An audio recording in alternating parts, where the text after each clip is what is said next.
Sejam bem-vindos, bem-vindas aqui na live sobre método Suzuki. Nós estamos fazendo uma sequência há 4 semanas.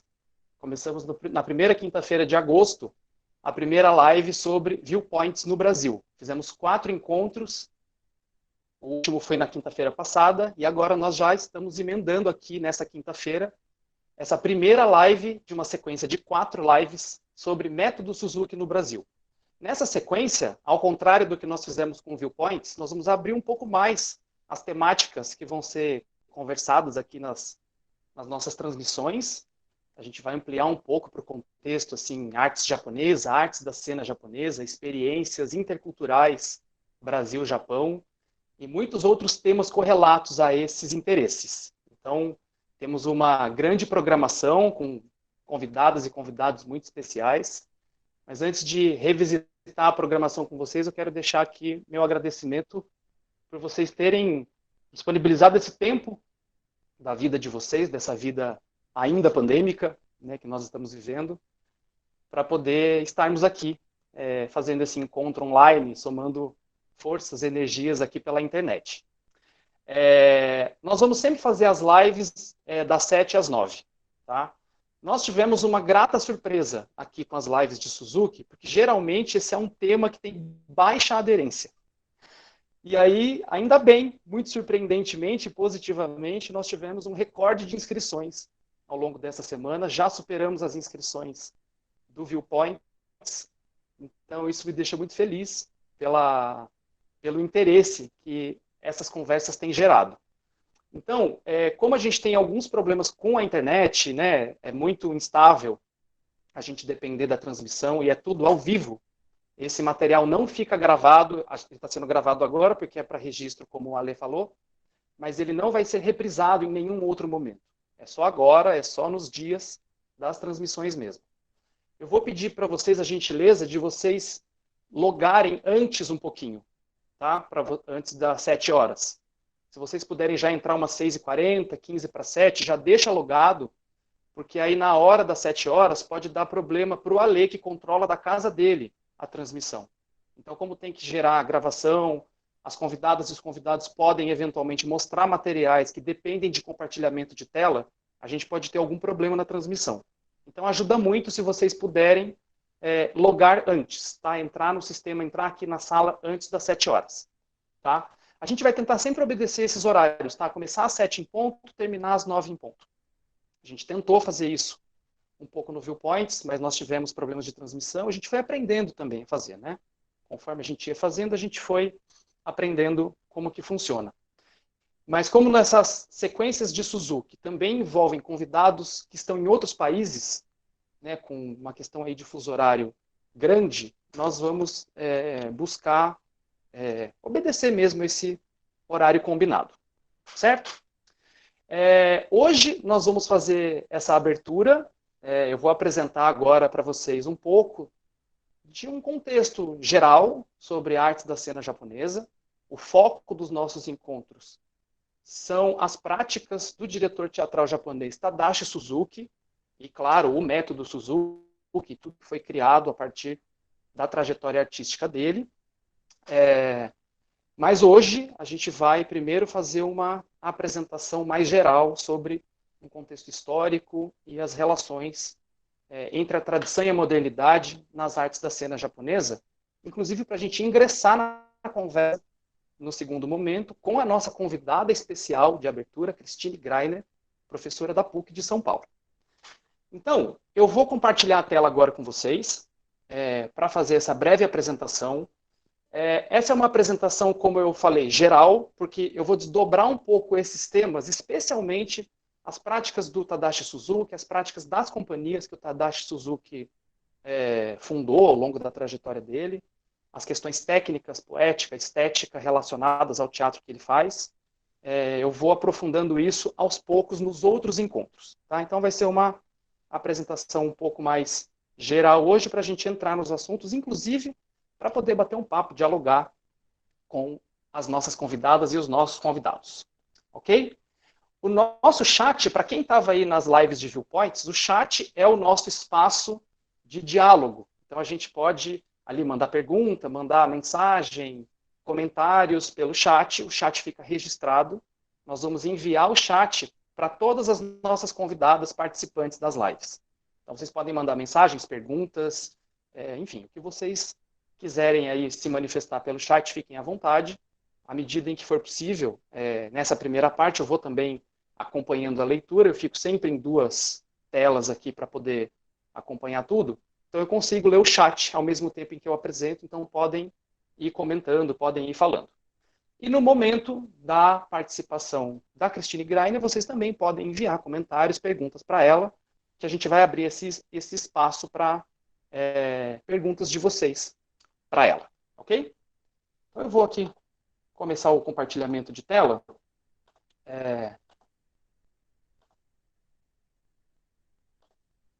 Tem bastante gente aí ligada, obrigado quem estava na live de Viewpoints, obrigado para quem já participou de oficinas práticas de método Suzuki comigo.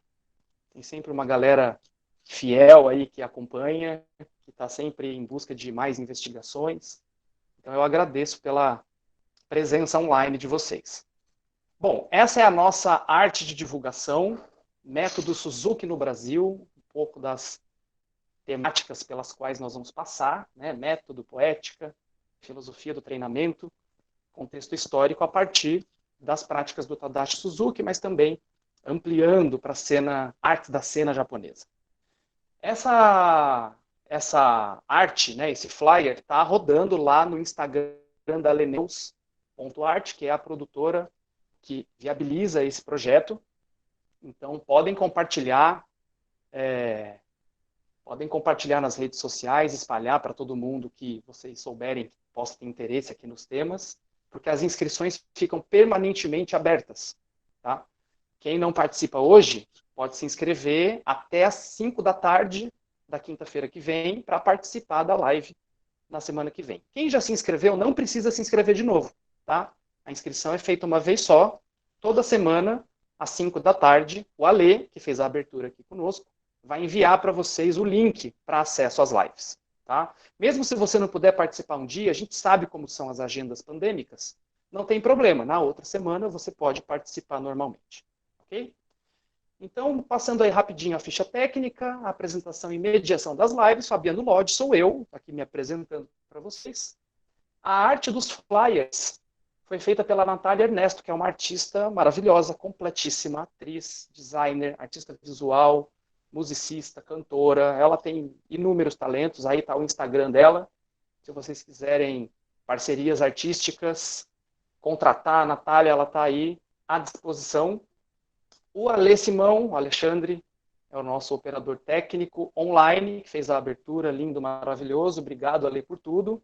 E a produção da Leneus, produtora de arte. Eu vou fazer aqui um destaque especial para o Marcos Moreno e para o Valdir Rivabem, da Oficina Cultural Oswald de Andrade, pelo apoio, pelo suporte, por acreditar no projeto de lives. A gente ficou um pouco ali receoso no começo. Será a live? Já estava um pouco nessa história de todo mundo estava de saco cheio de live.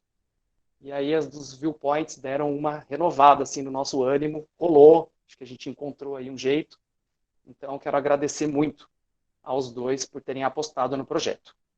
Bom, gente, a ideia proposta aqui dessas 4 lives é, como eu falei, apresentar aspectos gerais das artes da cena japonesa e também relacionar de uma forma assim com o contexto histórico e práticas artísticas do Tadashi Suzuki, principalmente, mas de outros artistas da cena teatral japonesa, especialmente moderna, contemporânea, aí, século XX, século XXI. Tá? A gente vai pegar todo esse contexto também para situar um pouco quem não estuda ou quem não conhece desse contexto histórico ou essas relações com o teatro japonês, deixar assim um vocabulário mais familiar para a gente acompanhar as conversas com as convidadas que virão nos próximos encontros. Bom, além disso, a ideia das entrevistas, né, das conversas, é trazer a própria experiência das pessoas, né, a própria experiência das convidadas e dos convidados, num tom de conversa, um tom mais informal, né, trazer um pouco da face pessoal assim, das pessoas e menos uma coisa formal e instituída, estabelecida, para que elas possam contar suas histórias, suas experiências, suas percepções, ao longo das trajetórias profissionais que elas e eles vêm fazendo. E, claro, sempre relacionado com esse universo das artes da cena japonesa. Então, hoje a gente faz a abertura com a Christine Greiner, logo após a minha breve apresentação. Na semana que vem, o tema é Brasil Oriental. A gente vai um pouco brincar com essas referências de Oriente e Ocidente, né, debater um pouco esses conceitos a partir dos diálogos interculturais. As convidadas são a Fernanda Raquel, que é pesquisadora das artes da cena japonesa, tem bastante experiência, estuda na PUC, estudou na PUC, né, tem uma pesquisa muito profunda sobre esse tema. A Ana Chiesa, discípula do Kazuo Ono, vai trazer também a experiência lá em Yokohama, com o Kazuo Ono, toda a pesquisa dela com o Butô. E a Ângela Nagai, querida, foi minha professora, uma grande figura do teatro brasileiro, que pesquisa o teatro no. Ela vai falar também um pouco dessa experiência do teatro no Brasil. Aí na outra semana, dia 17, nós temos 2 convidados muito especiais. A minha amiga, minha irmã Diana Bernedo, que é do País Basco, vive em Portugal atualmente, onde ela dirige a companhia, o coletivo JAT, e ela é atriz da Scott Internacional, a companhia dirigida pelo Tadashi Suzuki. Ela já participou de diversos espetáculos. Nós ingressamos juntos na Scott em 2014, e ela é uma atriz fantástica, uma diretora incrível, e vai ser um grande prazer fazer essa conversa internacional com a Diana Bernedo. A Ana Chiesa também está no Japão, está morando em Kakegawa, já faz mais de um ano, então teremos aí 2 participações internacionais. E o Luiz Melo, que é um ator bastante conhecido, né, inclusive do grande público, pelo seu trabalho na televisão, no cinema. Tem uma história também com o método Suzuki, pelo período que ele esteve como integrante no CPT, e ele esteve no Japão, ele esteve em Toga, apresentando o espetáculo Chica da Silva. Então a gente vai conversar um pouco dessa referência que ele teve no começo da carreira dele com o método Suzuki, esse contato direto com o Tadashi Suzuki, depois como essa experiência se desdobrou para muitos outros interesses na carreira do Luiz Melo.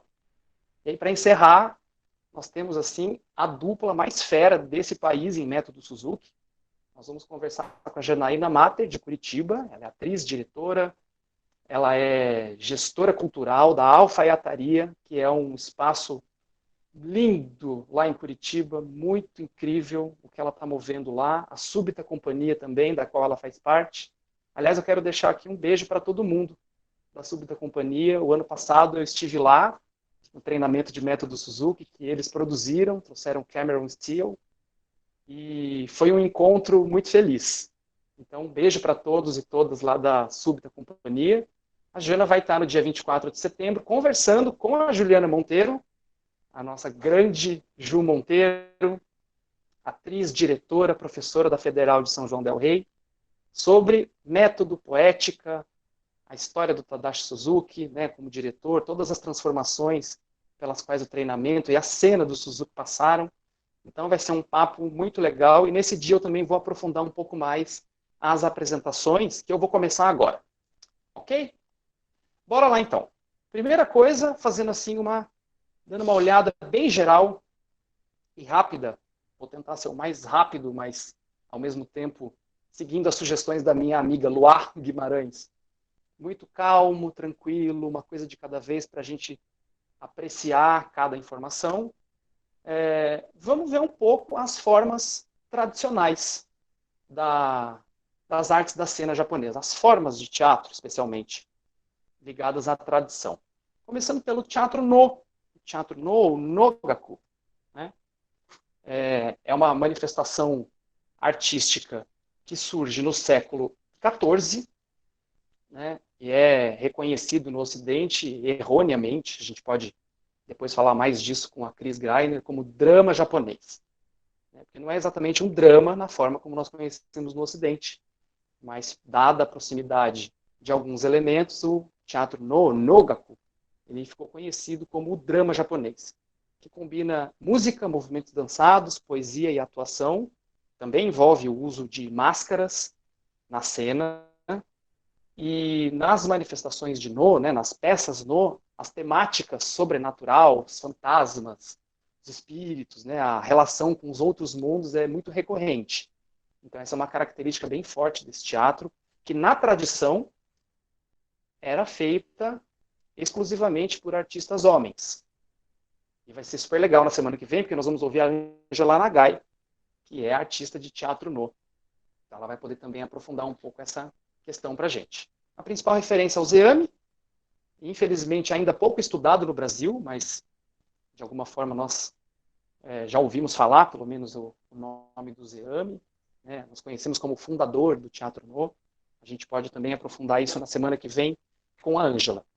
Nogaku, esse nome, ele tem a ver com aprendizagem que emana facilmente, um talento.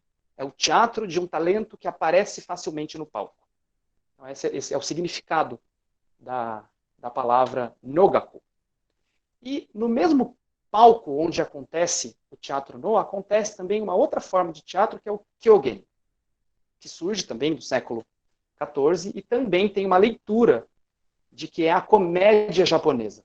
Assim como eu pus ali, entre aspas, o drama japonês, a gente coloca também o Kyogen como comédia, entre aspas, porque aí existe todo um debate sobre a compreensão que se faz do no enquanto uma comédia nos moldes ocidentais. Porque o Kyogen é uma forma de teatro, são peças curtas, que são apresentadas durante as peças no. Os entreatos no, existem as peças Kyogen, que tem como característica os expedientes satíricos, as piadas e uma atuação exagerada, muito diferente do no, que tem uma estilização, que tem uma lentidão nos movimentos e no decorrer da história. O Kyogen faz uma mudança brusca dessa atmosfera. Então, esse contraste é que causa a nossa leitura de comicidade para esse tipo de teatro. Então, ela é engraçada em relação ao no. Né? Tem, claro, né, as temáticas que são também recorrentes nas comédias em outros lugares do mundo, né, as temáticas mundanas, as relações humanas terrenas da vida cotidiana, e era uma prática feita por trupes familiares, né, que lembram o nosso circo tradicional. Então, existe uma hierarquia dentro do teatro no, onde existe o shite, que é vamos dizer assim, é o ator principal, é o artista principal da cena, e existem os coadjuvantes, e depois a última linhagem do teatro no são os atores Kyogen. Mas existe também relatos de que alguns atores Kyogen se transformam em shite pela sua prática de treinamento, que é uma característica forte no Kyogen, porque a execução dos movimentos exige um nível de complexidade corporal e vocal, porque as peças são curtas e a característica da cena demanda esse tipo de treinamento corporal. Então, ali a gente verifica um traço específico de um trabalho físico, né, ligado ao treinamento. Aqui algumas imagens, eu vou compartilhar com vocês, do Nogaku, do Teatro No.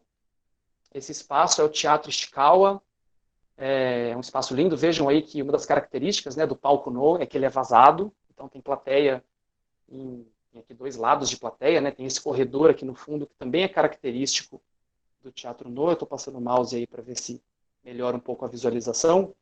Tem esse corredor, onde também acontecem cenas e os atores aguardam o momento de entrar nesse espaço central, né, feito por essas colunas vazadas. Tem esse painel no fundo, né, que sempre retrata uma pintura, algum elemento da natureza. E tem um espaço aqui no canto, vocês vão ver aqui, que é onde geralmente ficam os músicos. Meu mouse está viajando sozinho. Aqui eu vou tentar localizar aqui na lateral, ó. Os músicos ficam aqui. E as máscaras também são posicionadas nesse espaço do palco. Aqui à direita tem um registro de uma cena de espetáculo no, sempre, né, com os figurinos bastante característicos, as formas corporais também bastante claras e específicas. E aqui algumas máscaras que são usadas no teatro no. Essas duas da esquerda, que estão com fundo escuro, são máscaras masculinas. Ou melhor, são máscaras femininas, perdão. São máscaras femininas, atores na tradição, os homens utilizam para representar as personagens femininas. Essas duas aqui com fundo mais claro, onde eu estou passando o cursor, são máscaras de personagens masculinos. E essa é uma máscara de figura sobrenatural, de um demônio, de um fantasma que vem assombrar ali a realidade que se passa no palco. Então aqui só alguns exemplos desse recurso de máscara que é usado no teatro no. Aqui mais imagens do Ishikawa no Theater, naquele mesmo cenário que apareceu no palco, né? Os músicos atrás, e aqui algumas imagens do Kyogen. Então notem a diferença, né, da relação com a disposição cênica, o trabalho corporal, o engajamento na relação entre os artistas da cena, né, as temáticas, os figurinos já são diferentes, a gente nota que uma simplicidade nas vestes, né, a característica de exagero, ampliação da expressão, o uso da máscara, também, né, no Kyogen. Tem mais uma sequência aqui de fotos. E tem uma característica no Kyogen, que é a relação do patrão-empregado. Ela aparece bastante, essa foto da esquerda, tem um patrão, que é esse personagem do meio, representado como uma pessoa maldosa. E ele vai lá dar uma bronca nos funcionários que não estavam fazendo o trabalho direito, eles são pegos ali no flagra, e aí eles tomam um castigo do chefe. E aqui nessa cena da direita é um espetáculo onde os personagens fazem animais. Então isso também é comum no Kyogen. Os personagens bicho. Então o passarinho encontra a formiga, a raposa conversa com o gato. E tem essas caracterizações corporais, que também exigem o treinamento, né, para representação dos bichos com o corpo, mas também com os figurinos e com as máscaras. E aí, seguindo para mais outras duas formas da tradição teatral japonesa, tem o Ningyo-jōruri. Essa forma de teatro ficou conhecida como bunraku. Ela tem esse nome, bunraku, porque uma famosa companhia, uma famosa trupe de Ningyo-jōruri era liderada por um artista chamado Uemura Bunraku-ken. Então essa forma ficou conhecida por bunraku, por causa desse artista que era um bonequeiro, um manipulador de boneco. É um teatro de bonecos manipulados. Ela surge na região de Osaka, no século XVI, mas existem muitos relatos de que existia uma forma primitiva, vamos dizer assim, entre aspas, de teatro de bonecos manipulados que data do século VII, que veio com a primeira chegada da China no Japão. Então existe aí uma tese de que esse teatro tem esse resquício no século VII. É feita pela manipulação de bonecos, são bonecos grandes, e os artistas são chamados de zukai, são os bonequeiros, são os manipuladores, os atores manipuladores. E existem especialidades de manipulação. Né? Tem o omozukai, que é o bonequeiro-chefe da trupe, que manipula a parte direita do boneco, especialmente a mão direita, e a cabeça. A cabeça e o tronco são manipuladas pelo bonequeiro-chefe, que está sempre no centro da cena em relação ao boneco. E também tem o hidarizukai, que é o bonequeiro da esquerda, que manipula o lado esquerdo do boneco com a sua mão direita. E o bonequeiro de pernas, que é o ashizukai. Ele manipula o movimento da parte inferior do boneco. Então existe ali toda uma relação entre os três artistas que fazem em conjunto a manipulação dos bonecos. O nome Ningyo é um termo japonês para boneca, bonecos, né, puppet. E o jōruri é uma função específica que aparece nesse tipo de teatro, que é uma espécie de um narrador que conta a história num registro de declamação recitativo com acompanhamento musical.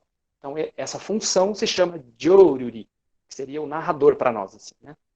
É muito comum que no teatro bunraku apareçam as temáticas da cultura popular japonesa, histórias trágicas, heróicas, histórias de amor, sempre nesse registro, né, com a música, é um teatro musicado e é um teatro narrado pelo jōruri. O jōruri também faz a voz dos bonecos. Então, quando os bonecos interagem em cena, é o jōruri que faz a voz deles.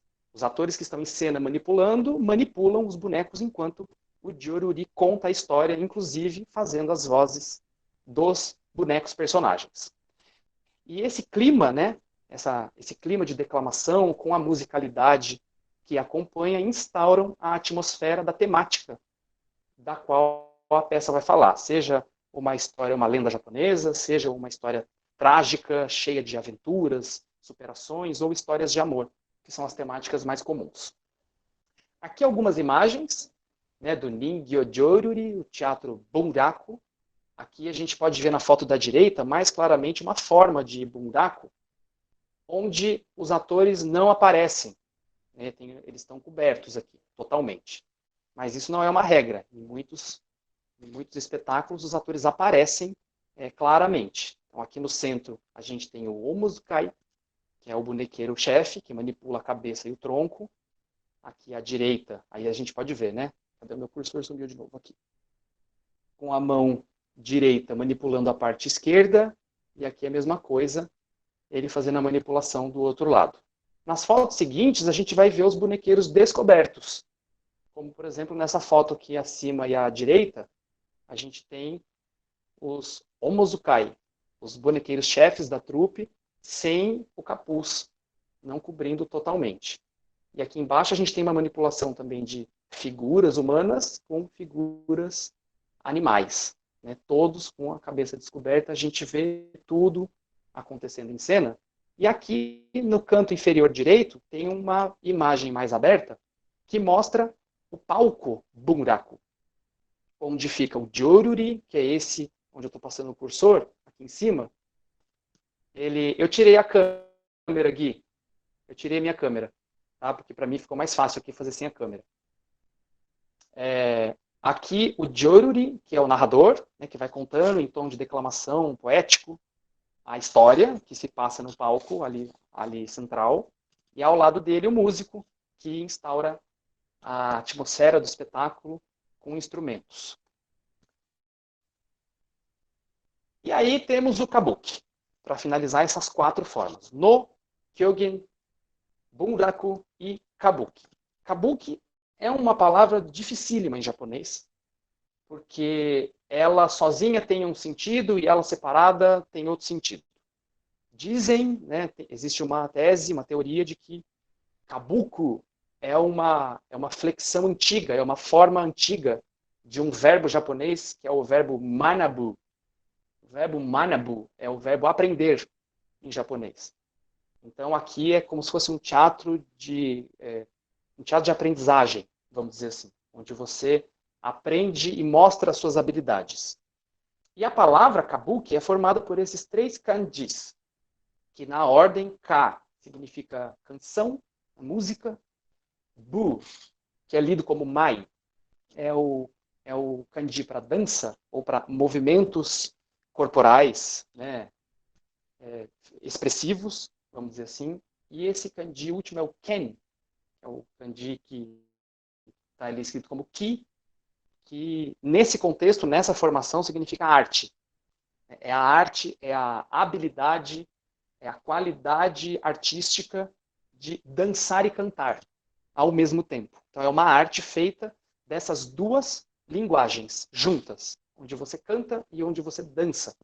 E claro, onde você também atua. Então é uma arte que mistura essas referências. Ela surge no século XVII e inicialmente ela era formada por uma composição de vários elementos já conhecidos da tradição artística japonesa, especialmente o kyogen, e ela era uma forma muito apreciada pela classe trabalhadora, porque ela acontecia em espaços de festa. Então as peças kabuki levavam horas, tinham horas de duração, e o pessoal na plateia bebia, comia, conversava, saía do espaço, voltava, e a peça estava lá rolando. Era um espaço assim bastante popular, vamos dizer assim. E foi uma forma teatral criada por uma mulher, a Izumo no Okuni. Ela era uma sacerdotisa shintoísta, existem vários estudos sobre a Izumo no Okuni, porque dizem que ela não era sacerdotisa, existem versões mais, vamos dizer assim, conservadoras, que dizem que ela era prostituta, tem 1000 versões sobre a história dela.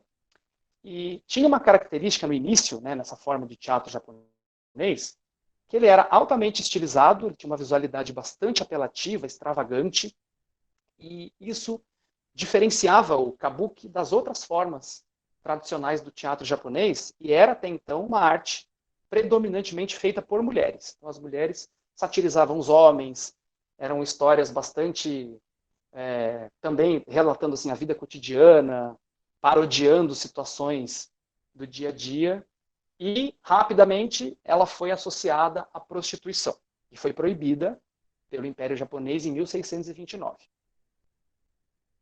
E aí, como uma forma de retomar as apresentações, né, as permissões para teatro kabuki, os homens passam a encenar o kabuki a partir de um treinamento para representar os papéis femininos. E isso depois, quando o kabuki volta, né, a ser aceito na sociedade japonesa, as apresentações são permitidas, se torna uma característica que os atores façam papéis femininos. E até hoje é muito comum se encontrar na internet fotos, desenhos de atores vestidos como mulheres para representar papéis femininos. E até o século XVIII, o kabuki expressava, tinha como tema comum as questões das classes populares japonesas. Então era um teatro bastante apelativo, exagerado, né, de situações engraçadas. E conforme as coisas foram se alterando historicamente no Japão, essa forma de teatro também sofreu muitas alterações e passou a abrigar temáticas consideradas mais nobres, estilizadas. Ele passou por uma faxina, uma limpeza, né? Foi uma grande mudança, né, no panorama da tradição em relação ao que é visto, inclusive até hoje, no teatro kabuki. Aqui algumas imagens, ó, o palco do teatro kabuki, aqui ao lado esquerdo, é um desenho, né? É um desenho sobre o teatro kabuki em sua forma tradicional, esse espaço que tem galerias, que tem o centro, lembra um bar, danceteria, é uma mistura de coisas, é um espaço muito democrático, onde os trabalhadores, especialmente os comerciantes de Osaka, iam para curtir a vida, e aí tinha essas representações em todos os lados. Ó. Tem um palco aqui na frente, e tem esses corredores. Os corredores são também características da arquitetura cênica do kabuki. Tadashi Suzuki vai também utilizar essa estrutura em alguns palcos lá no Toga Art Park. Assim como aquele corredor diagonal que eu mostrei do Teatro No, esses corredores paralelos do Teatro Kabuki também vão aparecer lá vão influenciar, né, a arquitetura construída pelo Tadashi Suzuki. E aqui do lado direito é uma foto do Teatro Nacional Kabuki em Osaka, que é até hoje considerada a capital do teatro Kabuki, porque surgiu lá, inclusive. E aqui uma imagem super legal das maquiagens, né, especialmente essa aqui, essa última aqui, onde eu estou passando o cursor. Nós temos um ator que se caracteriza, né, como personagem feminina para representar, então, um papel feminino, né, num espetáculo. Isso se torna uma marca do teatro kabuki. E aqui já encenações contemporâneas, né, essa forma estilizada, aspas, assim, entre aspas, nobre, né, com outras temáticas, com outro acabamento, com outra relação com a plateia. Né, a plateia, inclusive em muitos teatros, os teatros kabuki continuam sendo muito longos. Então, quando você vai ao Japão, por exemplo, é um teatro feito muito para o turista assistir. Então, você tem que agendar com meses de antecedência, é dificílimo conseguir ingresso, é muito caro. E também porque tem esse acabamento de produção muito rebuscado. Né? Tudo muito bonito, vistoso aos olhos. Então, essa característica ficou na contemporaneidade. As imagens são bem bonitas, especialmente essa da direita, né, com luz, né, esses elementos todos em composição trazem uma beleza cênica. Bom, de forma geral, então pegando um pouco essas referências que a gente viu, as principais características que aparecem nas artes da cena japonesa, né, nessas formas tradicionais, considerando assim, a tradição, eu estou falando aqui bem de maneira geral, tá? Até a restauração Meiji, vou falar rapidamente sobre esse período, mas as características até então da tradição são a fábula, a ficção, né, se contam histórias, é sempre uma história que é contada por alguém, então tem essa clareza, né, da narração, de alguém que conta, de alguém que narra, de alguém que anuncia o que vai acontecer. O apelo à visualidade, recursos simbólicos, a abstração imagética, não necessariamente as imagens construídas na cena significam alguma coisa claramente, especialmente no teatro no, existe uma proposta de leitura, né?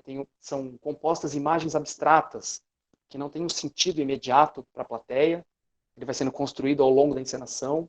A musicalidade também é um recurso bastante presente, assim como o padrão de movimentos, que vem da origem, né? Vem da tradição da cultura japonesa, a relação com os movimentos fixos, que vão se repetindo e que vão sendo ensinados de geração a geração, que vão aprendendo com seus mestres como realizar os movimentos para então participar das encenações nessas formas de arte da cena.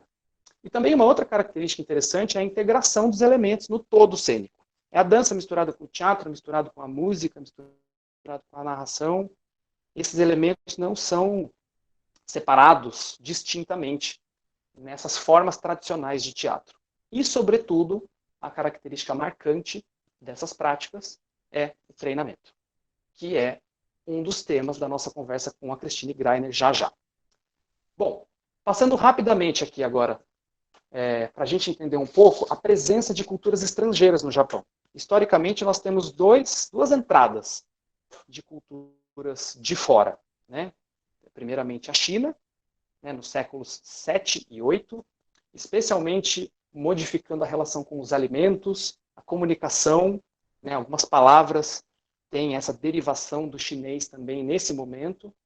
As formas de entretenimento também chegam no Japão, as primeiras, né, com referências chinesas, como, por exemplo, a tese sobre o teatro kabuki e o teatro bunraku, desculpa, e também as artes terapêuticas. As primeiras incursões com massagens, acupuntura, aparecem nesse período no Japão. E também uma outra influência estrangeira que aparece no Japão é no século XVI, nas grandes navegações. Portugal tem uma presença forte no Japão, especialmente no estabelecimento de rotas comerciais, também na comunicação. Muitas palavras do japonês têm origem na língua portuguesa. Churrasco, né, churrasco, pão, furasco, vidro, né, frasco, são palavras, botão, enfim, tem muitas palavras que têm origem no português, na língua japonesa. E aí também existe um período que é o período de ocidentalização, vamos dizer assim, do Japão, porque nessa primeira chegada de Portugal existe uma resistência à colonização.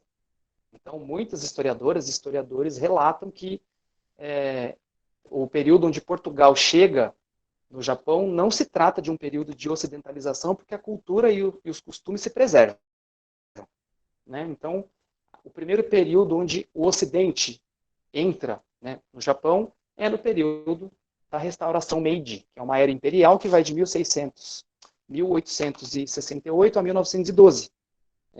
Em relação aos outros períodos, as outras eras imperiais japonesas, é um período curto. Né? O tempo é contado no Japão também pelas eras imperiais, são os momentos historicamente marcados. E algumas características importantes que permanecem na cultura japonesa, né, e que influenciam a história do Japão e a relação do Japão com outros países, e especialmente com o Ocidente, acontecem nesse período.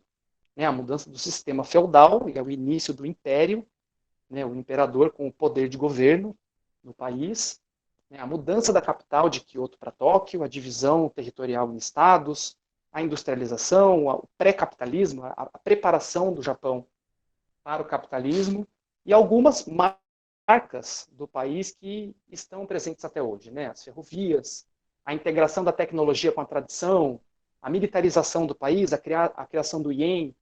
Então, alguns desses elementos surgem aí nessa virada de século, né? No final do século XIX para o século XX, na era imperial Meiji. E nas artes também ocorrem transformações. Nessas formas tradicionais, né, que nós vimos agora há pouco, elas também sofrem mudanças, transformações. Um primeiro marco histórico de mudança é a escola nova, o Shinpa, chamado de escola nova, entre aspas, do teatro japonês. Se propõe a ser uma prática reformista em contraste às tradições que nós vimos agora há pouco, especialmente do Kabuki. Então a luta, assim, vamos dizer, do movimento Shimpa é em contraste ao que o Kabuki traz de legado. É um teatro que tem uma característica de agitação e propaganda política e tem uma presença muito forte de elementos do teatro ocidental, como, por exemplo, as narrativas melodramáticas. Então, o sujeito começa a ser muito importante nas temáticas das encenações, a história da pessoa, né?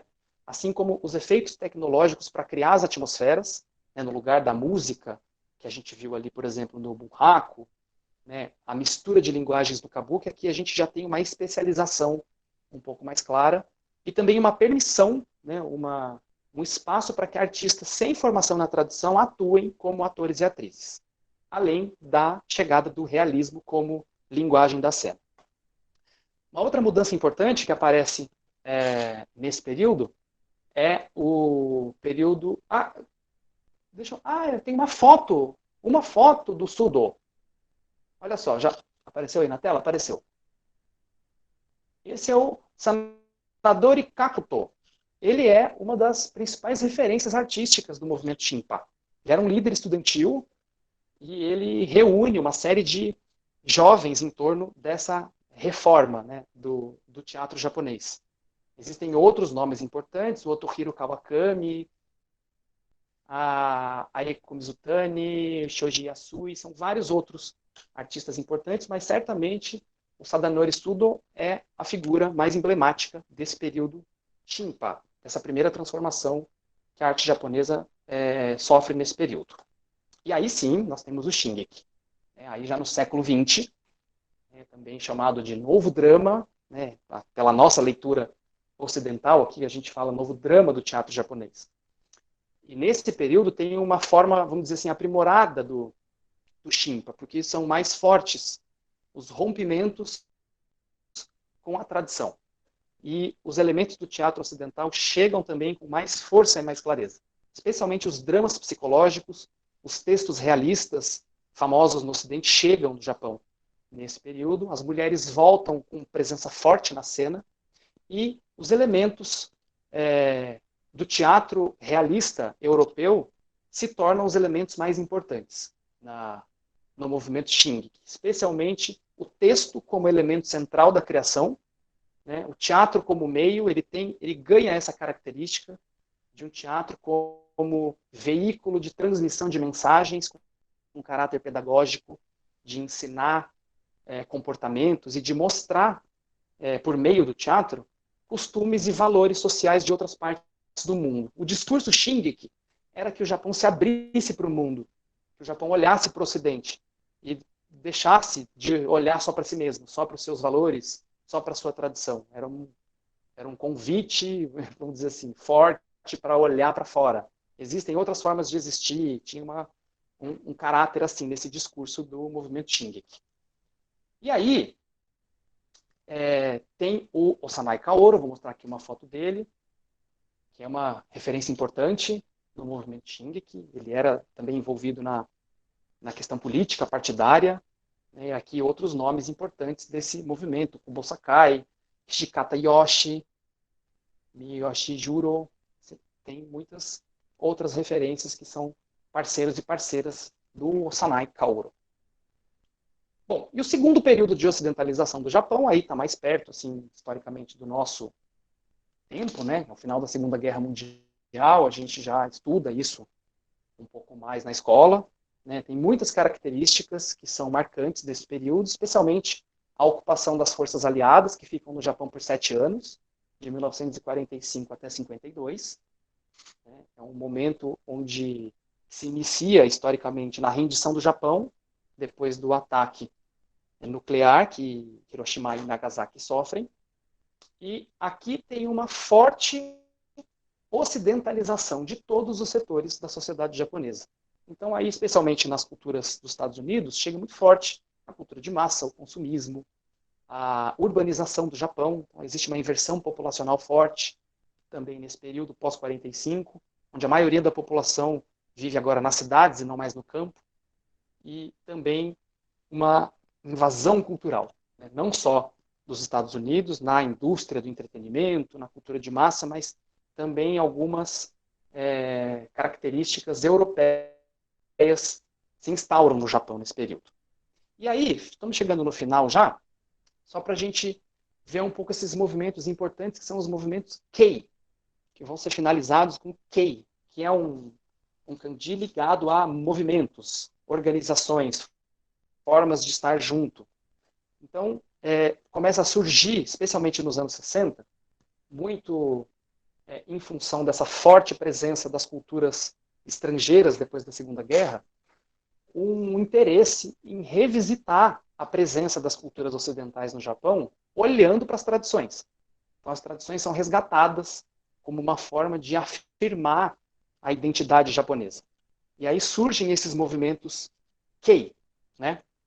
E eles surgem nos... opa, pulou uma aqui, sozinho. Volta. Aqui. Isso, vamos ver essa aqui. Aí. Primeiro essa. Algumas características, né, desse movimento. Um dos movimentos Kei é o Angura. A Chris Greiner vai falar para a gente um pouco também sobre o Angura, que é um movimento que surge no teatro. E ele tem algumas características aí importantes, como o questionamento dos valores ocidentais, a presença dos jovens nos movimentos estudantis ativos socialmente, um caráter experimental, alternativa à cultura de massa, né? Então eram formas de arte que não estavam presentes nas mídias, vamos dizer assim, e a busca por práticas comunitárias, outras formas de organização social, que também tinham alguma relação com movimentos semelhantes que aconteciam em outras partes do mundo nessa mesma época, né? Anos 60. O Angura surge como um movimento contracultural, né? Um movimento underground. E, inclusive se chama Angura, porque é uma versão japonesa, nessa escrita aí que está na parte preta da tela, que é o Andegurando. É um japonês tentando falar underground. Então, Angura vira uma redução de Andegurando, que tem essa característica forte de ser contracultural, contestador. Né? E o teatro é onde ele se manifesta primeiramente e depois ele vai aparecer em outras formas de arte e vai ser retomado com força nos anos 90, onde vão aparecer muitos outros movimentos Kei, Visual Kei, Bijuari Kei, Eroguro, mas aí Eroguro também tem uma outra história. Enfim, só para dar uma situada que esse movimento é muito forte, ele muda muito o panorama das artes da cena. O movimento underground, o movimento Angura no teatro, ele é reconhecido como Shogekijo, é o movimento do pequeno teatro. E ele contesta com muita força o movimento Shingeki, né, o movimento que traz e verticaliza as referências ocidentais de teatro, que, segundo o discurso, né, contracultural do movimento Angura, do movimento Shogekijo, o Shingeki contribuiu para tipificar a cultura japonesa diante dos costumes ocidentais. Então a ideia é resgatar a tradição dentro de uma releitura moderna. E aí a gente vai ter o Tadashi Suzuki nesse contexto. Eu vou perguntar depois para Chris Greiner se ele realmente estava, se a gente pode considerar o Suzuki como um pertencente, um integrante desse movimento Angura, mas ele está ali começando a fazer teatro nesse período.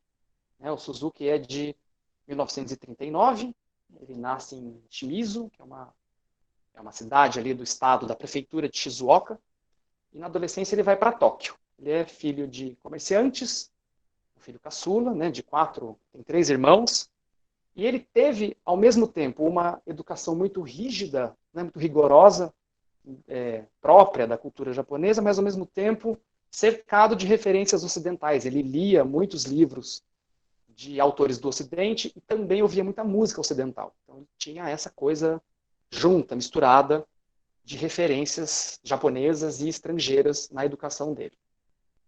E em 58 ele entra na Waseda University, ele vai fazer o curso de Ciências Políticas e Econômicas, que inclusive é um tema que ele sempre traz até hoje, tanto nos espetáculos, nos debates, nas sessões de treinamento, as temáticas políticas e econômicas, né, especialmente agora, né, no contexto contemporâneo, a globalização é sempre um tema que ele traz muito para as conversas.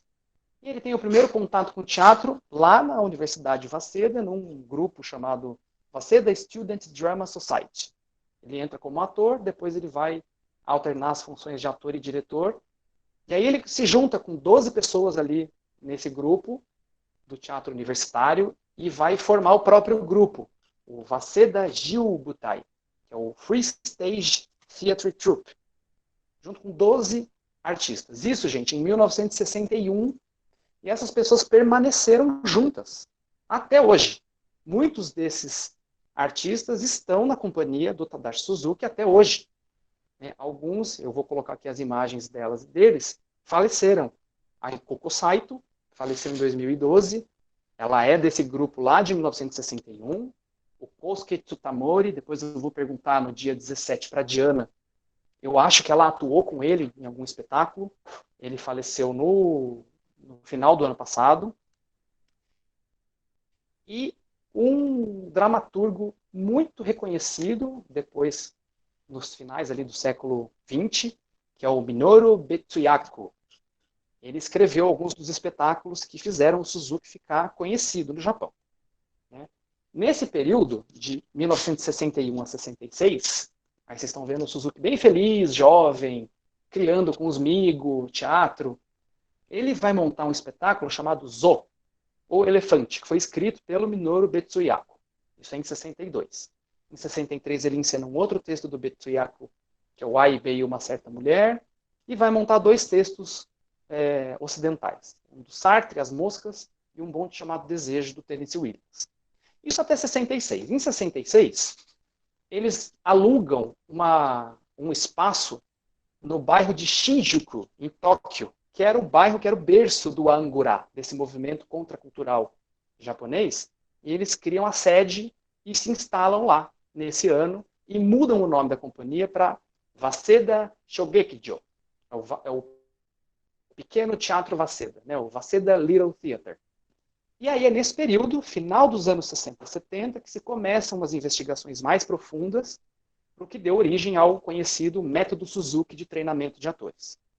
E aí, nesse período, o que reforça o sentido de se criar um método de atuação é o sentido de negação ao Xing, que permanece, né, as formas, vamos dizer assim, as referências ocidentais de teatro, e especialmente a ideia de que os artistas da cena, as atrizes e os atores, devam interpretar o texto.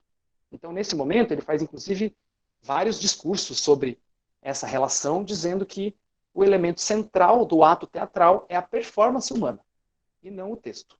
Então, ele vai começar a fazer ali o que a gente hoje chama de dramaturgia da cena, ou de composição. Vai criar com elementos aleatórios, trechos de textos, ou textos criados pelos próprios atores, ou cenas surgidas em sessões de treinamento e improvisação, mas sem a referência do autor, de um texto já escrito. E aí temos a chegada do Suzuki com o espetáculo Gegiteki Naru Monomegute, que é As Paixões Dramáticas. A peça mais famosa do Tadashi Suzuki, até hoje é lembrada sempre pelo impacto que ela teve no Japão. E esse espetáculo, ele tem duas partes, né? Ele tem duas encenações, uma em 69 e uma em 70. Com essas encenações, ele alcança notoriedade internacional, recebendo um convite do Jean-Louis Barrault para se apresentar na França em 73. Ele vai em 72, apresenta uma cena de um espetáculo. Em 73, vai para Paris e para Nancy apresentar As Paixões Dramáticas completa. E aí lá, né, com o olhar europeu, né, que só consegue ver com a própria referência as coisas, ele vai ser chamado de o Grotowski japonês. E aí ele vai ser conhecido durante muitos anos como o Grotowski japonês. E isso faz com que, inclusive, o Grotowski vá ao Japão conhecer o Waseda Little Theater, ver os ensaios dos novos espetáculos da companhia. E aqui, gente, penúltimo slide, tá? Só para a gente ter uma pinceladinha do que nós vamos ver nos próximos encontros. Eu vou aprofundar um pouco mais esses períodos para falar da trajetória do Suzuki, da formação da companhia, de como se estrutura o treinamento e como é a prática do Suzuki de 73 para frente, a partir da experiência da França. E também vou especificar o trabalho do Suzuki como diretor e como artista da cena, como ator também, antes da França, porque são características muito diferentes. O Suzuki tem uma mudança muito grande ao voltar da França. Uma dessas mudanças é a própria mudança da companhia de Tóquio para Togamura. Então, eles saem da capital, eles são despejados, eles não têm grana para pagar o aluguel, e aí os proprietários põem eles para fora. Né? Eles ficam sem sede. E aí, muito inspirado pelo que ele viu na França, eu vou falar sobre isso na outra live, ele procura um lugar afastado da cidade, um lugar retirado, com contato com a natureza, para instalar a sede da companhia, e aí ele acha uma fazenda em Togamura, que é na prefeitura de Toyama, e aí ele instala a sede da companhia lá, e eles estão lá até hoje. Aí em 78 o Grotowski volta lá, já para acompanhar sessões de treinamento do que veio a ser chamado já naquele momento de método Suzuki, de treinamento. E aí temos a última linha do tempo que eu vou aprofundar nos próximos encontros, que são os eventos mais recentes da companhia. Né? Quando eles mudam para Togamura, eles trabalham para criar um festival internacional de teatro inspirado no Festival das Nações, que é o festival que eles participaram na França, a convite do Jean-Louis Barrault. Em 82 tem essa primeira edição desse festival, que atualmente se chama Scott Summer Season. E em 84, a companhia muda de nome, ela deixa de se chamar Waseda Little Theater e passa a se chamar Suzuki Company of Toga, que é o nome da companhia até hoje. Em 92, ele ainda vai fundar a City Company, com a Annie Bogart, nós falamos bastante, né, sobre isso nas lives de Viewpoints. É uma parceria entre o Tadashi Suzuki e a Annie Bogart. Em 92 tem essa fundação dessa companhia americana dos Estados Unidos. Em 94, começa o projeto do Festival de Teatro Olímpico. A Diana Bernedo vai poder falar para a gente sobre essa experiência. Ela atuou nesse festival o ano passado. A última edição, né, de 2019 aconteceu no Japão e na Rússia. Então, ele se dedicou muito a esse projeto. Existia uma curadoria de diretores de vários lugares do mundo. O Antunes Filho era um dos integrantes desse comitê. E em 95, ele cria um centro de artes teatrais em Shizuoka, que é o estado, né, dele, o estado natal dele. E esse festival é então transferido para lá em 95 e acontece até 2007. Depois esse festival volta lá para Toga, onde ele é realizado até hoje. E em termos de fundação de companhia, né, de agitação cultural, o Suzuki é um grande agitador cultural. Ele, em 2011, cria a International Suzuki Company of Toga. Ele criou junto com a Ikuko Saito. A ideia era reunir jovens artistas. A ideia é até hoje, a companhia existe até hoje. A ideia é reunir jovens artistas, iniciantes no treinamento em método Suzuki, para montagens de espetáculos, né, promovendo intercâmbios culturais. Atualmente, essa companhia é dirigida pelo Mattia Sebastian, que é um diretor italiano, né, da alta confiança do senhor Suzuki. Nós já tivemos uma atriz brasileira, integrante da International Suzuki Company of Toga, a Graziella Mantuanelli, e a Diana Bernedo, que estará conosco no dia 17, é integrante da International Scott até hoje. Maravilhoso. São muitas histórias legais, né, gente? Falei muito. Deixa eu voltar aqui a minha... Cadê a minha câmera? Aê! Interromper o compartilhamento. Ok. Muita coisa, né, gente? Bastante informação, informação corrida. Espero que tenha dado, assim, para pelo menos ter uma ideia, né, de como as coisas aconteceram. Para a gente, pelo menos, ficar familiar um pouco aos termos, né? Ficar familiar, assim, a trajetória histórica, essas grandes mudanças, porque as nossas convidadas e os nossos convidados vão, muitas vezes, mencionar esses nomes, esses momentos, essas formas de teatro. E, claro, a gente vai relembrando. Em todos os encontros eu vou mostrar uma apresentação em slides, eu vou aprofundar um pouco, especialmente as questões ligadas ao Tadashi Suzuki, ao método Suzuki, e as relações com o Brasil, com as nossas práticas teatrais, com toda a nossa dificuldade, tudo aquilo que a gente criou em torno do Suzuki, que é uma coisa dificílima, que não dá, que não tem nada a ver com a gente. Enfim, toda esse grande tema, que sempre é muito interessante de debater, a gente vai trazer aqui nesses 4 encontros. Depois eu vou ver Letícia Camada, que escreveu aqui no chat, se a gente faz um PDF. Tá? Com o Viewpoints, a gente fez um drive que ficou assim famoso. semanas, a gente ficou falando do Drive, o misterioso Drive, que já está disponível lá para o pessoal que fez Viewpoints. A gente pode criar também um Drive com esse material de método Suzuki. Eu preparo, deixo isso em PDF. Isso é simples de fazer, é só converter, né, de PDF para, como chama isso? PowerPoint para PDF, que fica mais fácil. Então, eu preparo, sim, um material para compartilhar. Ok? Muito bem. Emendando toda essa discussão, toda essa trajetória das formas japonesas, esse período de muitas mudanças históricas, né, na ocidentalização do Japão, as mudanças com a Segunda Guerra, a presença forte dos Estados Unidos no país, nós temos várias transformações, tanto na questão do imaginário cultural japonês e na conduta também, na forma de existir do japonês e como isso vai alterar as relações do país com outras realidades do mundo. Então, esse é um tema que também está presente na pesquisa da nossa convidada, que me honra muito a presença. Eu quero já agradecer por ela ter aceitado esse convite. Eu fiquei muito feliz pelo aceite, pela presença dela aqui.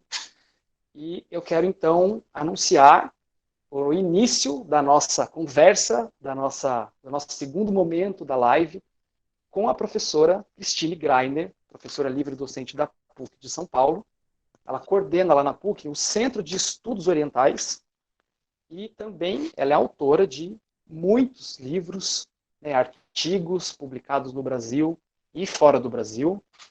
Ela é uma personalidade dos estudos das artes do corpo, da cultura japonesa, que dispensa maiores apresentações. Então, eu quero agradecer demais, Cristine Greiner, por você estar aqui hoje, compartilhando essa conversa com a gente. E eu já vou fazer essa abertura, muito feliz pela sua presença online, te perguntando uma coisa que sempre passa por nós todos que nos interessamos por cultura japonesa, ou que estudamos alguma referência considerada muito diferente da nossa, né?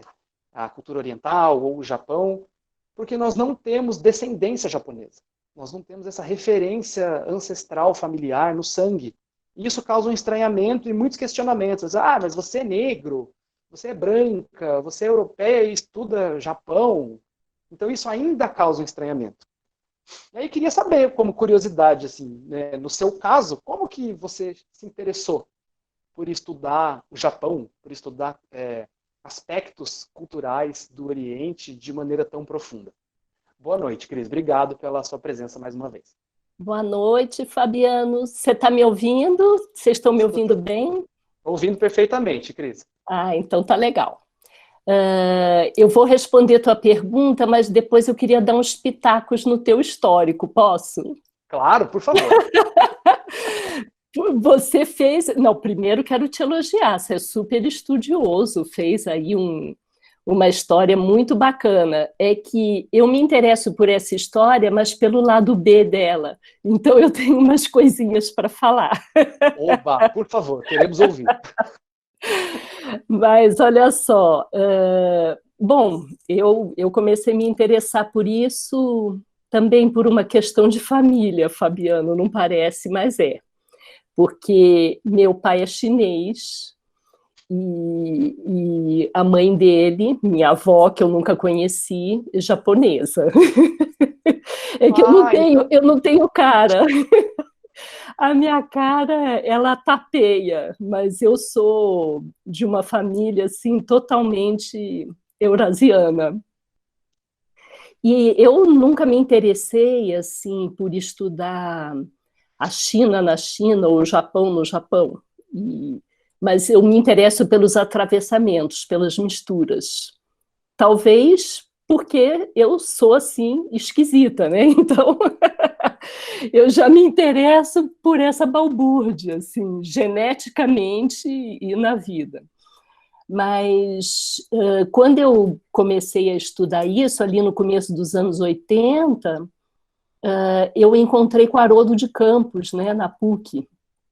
Eu era aluna de mestrado E o Haroldo, naquela época, ele tinha escrito, no final dos anos 70, um livro dele, que até hoje eu gosto muito, que é aquele livro dele que chama Ideograma.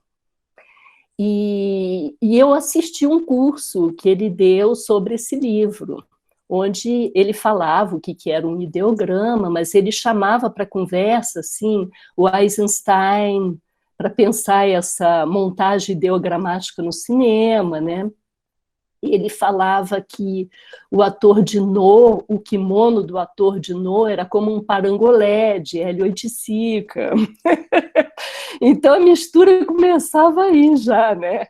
Então ele estava muito interessado nessa noção, e ele escreveu muito sobre isso, né? Sobre essa ideia de transcriação. Então seria assim, uma visão bastante antropofágica do Japão. Então, como você lidar com a cultura? Então, por exemplo, ele se interessava muito pelo No também, por estudar o No. Quando eu fiz o meu mestrado, eu estudei uma experiência de No, que foi uma peça chamada O Poço da Mulher Falcão, que era uma peça No escrita por um dramaturgo irlandês chamado William Butler Yeats. E o dançarino que faz o chitê nessa peça, que não era bem um chitê, porque era um No completamente fake, ele tinha assim, uma estrutura dramatúrgica que pensava, né, essa figura do chitê como ator principal, o que tinha essa coisa. Mas o Yeats e o Ezra Pound, que era esse poeta, né, que herdou toda a pesquisa do Fenollosa, que era um grande estudioso das artes tradicionais japonesas, né? Eles vão convidar um dançarino japonês que estava meio perdido ali num café na Inglaterra, chamado Ito, né? Michio Ito. E o Ito, ele estava passando muita dificuldade, assim, não tinha mais dinheiro para comer, nada, tinha umas gravatas japonesas só para vender. E aí, quando o Yeats e o Pound procuram ele, dizem, olha só, a gente precisa de alguém para fazer uma demonstração de No, porque nós estamos estudando isso, mas a gente não visualiza, a gente não sabe o que é esse teatro. Ele falou, pois não, vou mostrar para vocês. Só que ele nunca tinha feito um treinamento de No, ele mal e porcamente tinha visto alguma peça quando era ali adolescente, criança no Japão. Ele tinha estudado no estúdio do Dalcroze, tinha sido colega da Mary Wigman, na Alemanha. Então, ele faz um No completamente expressionista, que não tinha kata, não tinha nada dessas coisas de No, né? Então, a dança, eu tenho até um filminho, mas eu não preparei nada para compartilhar com vocês, que a minha internet é muito fraca. Então, quando eu boto coisa na tela, já cai, dá maior confusão. Então, como também não é muito tempo, eu vou conversar e, num outro momento, de repente, se der certo, eu tenho um trechinho dessa peça, que é muito engraçado, assim, porque o Ito, ele tem umas asas, assim, da mulher falcão, um negócio muito curioso. Mas, assim, o texto é maravilhoso, não é um texto propriamente de No, mas é uma fabulação do No. E mesmo essa questão do Ito, que ele não tinha formação, não faz lá o kata, nada, mas tem um tempo, assim, um tempo onírico que ele vai trabalhar, que é muito interessante. Então, tem alguma coisa interessante nessa peça, apesar de ser um No fake, né? Então é muito, muito sensacional. Tem um pessoal pedindo aqui, a Luá está pedindo texto, depois você passa meu e-mail, que aí eu mando umas coisas para o pessoal. Tá bom. Tá? Você pode mandar um vídeo também, Cris, aí eu baixo o vídeo e a gente compartilha ótimo, lá. Ótimo, é um pedacinho. Então, quer dizer, aí o Haroldo falou para mim assim, Cris, estuda esse Ito aí, esse dançarino, porque pouca gente estudou, é interessante. Ele faz uma ponte, é um dos primeiros dançarinos modernos que sai do Japão, vai para a Europa, então já tem um negócio ali interessante nessa história. E aí eu fiz um estudo sobre essa peça, né? Aí, em 86, quando o Kazuo Ono se apresentou a primeira vez, né, lá com Antunes, né, ele pela primeira vez trouxe os 3 grandes solos dele, eu fiquei, assim, eu e todo mundo, né, fiquei completamente encantada com aquilo, era uma experiência completamente diferente do No. A gente, naquela época, não sabia nada sobre Butô, inclusive tivemos muitas informações erradas naquele momento, né, dizendo que o Kazuo Ono era o criador do Butô, a gente nem sabia da existência do Tatsumi Hidikata, né. Mas tudo bem, eu falei, nossa, que coisa interessante, um outro corpo, não era como no Kabuki, o Onagata, né? Então, o Ono, ele não era aquele ator de Kabuki que fazia aquela, como você explicou, né, na história do Kabuki, que fazia o personagem feminino, mas ao mesmo tempo ele estava lá travestido também lá Argentina. Eu falei, mas é um outro jeito de trabalhar corporalmente isso.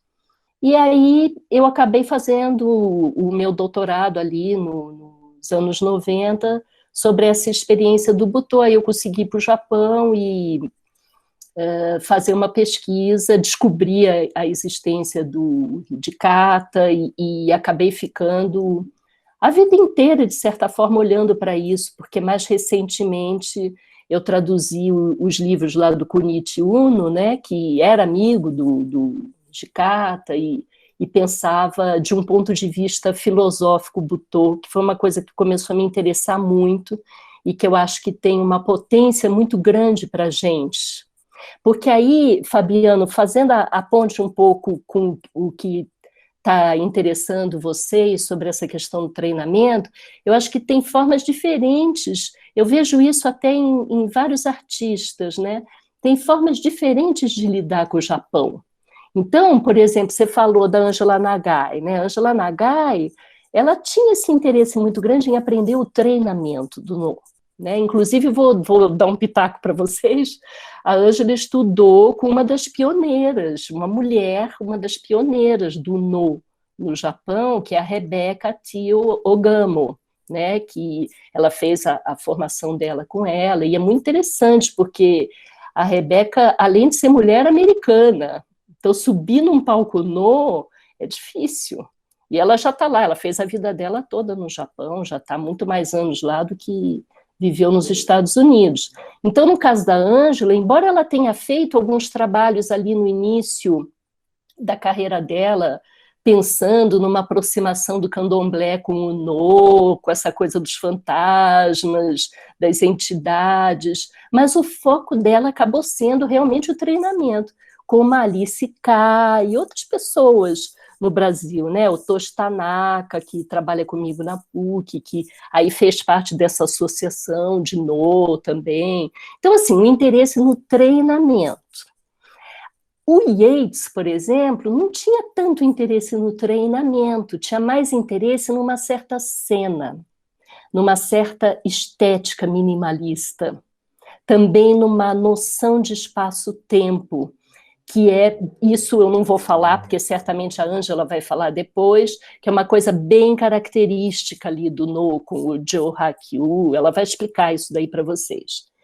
Então, mas é um outro interesse, né? Porque no mundo inteiro é assim, tem um monte de americanos, ingleses, um monte de gente que aprendeu super bem o treinamento, mas tem uns que se interessam mais por uma outra entrada, uma questão mais da cena, do tempo, do espaço, ou até de uma certa concepção de corpo, né? Que é distinta. E aí, como você falou também, a gente não pode dizer que o No é um drama, porque parte de uma outra, de um outro lugar, não tem nada a ver com esse negócio de drama, né? Então, você explicou super bem, essa melodrama, essas coisas começam depois de Meiji. Então, assim, não tem nada a ver, é outro papo, né? A gente tem que deslocar a cabeça para se relacionar com essa experiência. Então, é outra coisa, é uma outra noção de natureza, é uma outra concepção de corpo, então tem um bocado de coisa que é diferente. Bom, aí, no Butô, não tem uma relação com as tradições japonesas, porque o Hijikata não estava interessado nos teatros tradicionais japoneses. Também não estava tão interessado assim nas danças modernas ocidentais, como de vez em quando aparece nas bibliografias. Ele estava mais interessado em reinventar o corpo, em pensar um outro ponto de partida para o corpo. O corpo que pode ser pedra, planta, um corpo que é outro, que não é só ele, que está escancarado para uma alteridade, né? que vai assim se diluir mesmo nessa noção narcísica de eu. Então, é outro papo. Também não é uma coisa religiosa. Essas conexões aí que o pessoal faz, e o Butô e o Zen budismo, tem nada a ver esse negócio. É outra coisa. É um corpo que está num estado radical de crise, absolutamente desestabilizado. É um corpo político, né? É político porque, aí, já para emendar naquilo que você falou que você queria que eu falasse do Angurá. Esse movimento Angurá, do qual o Butô também faz parte, que acontece? Depois da guerra, até 1952, é criado um estado de exceção no Japão. Então, os americanos estão lá, a Constituição é suspensa, eles estão lá, ocupando Tóquio, principalmente, né? Estão lá. E tem boa parte da população que não acha tão ruim a presença americana. Eu já tive esses depoimentos, assim, por exemplo, umas donas de casa acharam legal chegar a máquina de lavar roupa lá, sabe? Ter uma relação com esse American Way of Life, não era uma coisa tão nociva para elas. No entanto, tem toda uma comunidade intelectual e artística que, lógico, que não vai apoiar isso. E que está mobilizada por um pensamento absolutamente anticolonial, porque o Japão nunca chegou a ser colonizado, mas tem inserções, como você explicou, em diversos momentos, né? Mas, assim, é curioso, porque quando o Japão se abre para o Ocidente, é com interesse bastante claro, é para poder entrar no mercado internacional. Então, não é uma coisa tão subserviente assim, porque é no sentido de poder se colocar e dialogar com quem trabalha com uma lógica completamente diferente da sua. Né? Então, assim, entender como é que funcionava a economia, a educação, como é que era essa cabeça ocidental. Então, pensamento ocidental no Japão é sinônimo de modernidade. Né? O que é moderno é o que é ocidental. Não é essa cronologia da história da arte que tem no Ocidente, é outra coisa. Então, por exemplo, nesse movimento Angurá, me interessa muito o trabalho, não só o do Hijikata, mas do Shuji Terayama. Terayama é super revolucionário, um cara que fazia de tudo ali, programa de rádio, poesia, teatro na rua, filmes, ele fez vários filmes. Eu organizei uma vez no Sesc, com o Ricardo Muniz Fernandes, a gente fez um evento chamado Revolta da Carne, que a gente mostrou uns filmes do Hijikata e do Terayama. E assim, é super uma performance assim, interessadíssima nesse fluxo de performances dos anos 60, né?